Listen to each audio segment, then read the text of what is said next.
Hi everyone. Well, the results are still coming in, but it is clear the voice to Parliament has been defeated. And this defeat is decisive, inarguable, widespread through the community, and final. This is a major victory for the Australian way of life, and it is a proud day in the history of our great nation because it shows that Australians believe Australia is a great country with strong foundations and they want to keep it that way. Australians have rejected entrenching racial division in our nation's founding document. And the simple reason why Australians voted no is they did not want to divide our nation anymore. Australians fully understood that providing different rights to different people based on their background is just inconsistent with Australian values, and this is why they rejected the change. The Australian way of life is the best way of life because it's based on fairness, equality, freedom, and tolerance. And today's result renews our deep commitment to these principles. Mainstream Australians understood that the voice to Parliament was a challenge to all of these ideals. The comprehensive defeat of the voice to Parliament is a significant victory in the culture wars. In 2015, the Institute of Public Affairs commenced its constitutional research program, Race Has No Place, with the simple idea that, and I quote, Australia is one of the oldest and most successful democracies in the world because our constitution is based on the idea of the equality of all Australians. Our nation's founding document should unify us, not divide us. Race has no place in the Australian constitution, end quote.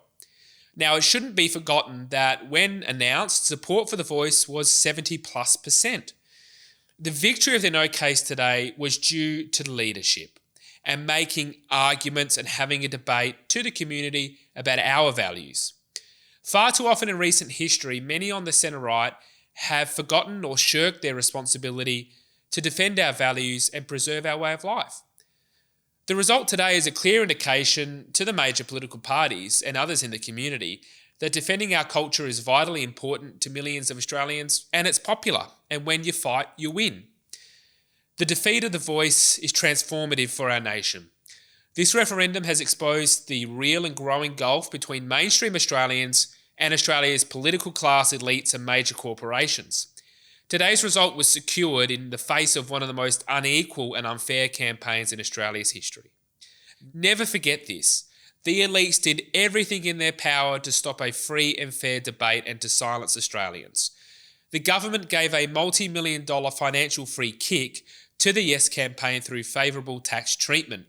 The big corporates spent over $20 million on the Yes campaign. Qantas gave them free flights. The government even tried to stop the distribution of the referendum pamphlet outlining the yes and the no case, which is a tradition dating back to 1912.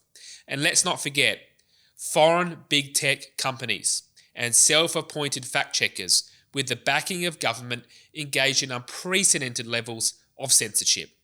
Yet Australians saw through all of this.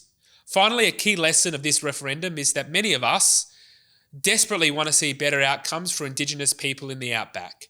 But the co-opting of these legitimate concerns and grievances by the elites to trench race in our constitution was the wrong way to go, and it has comprehensively failed.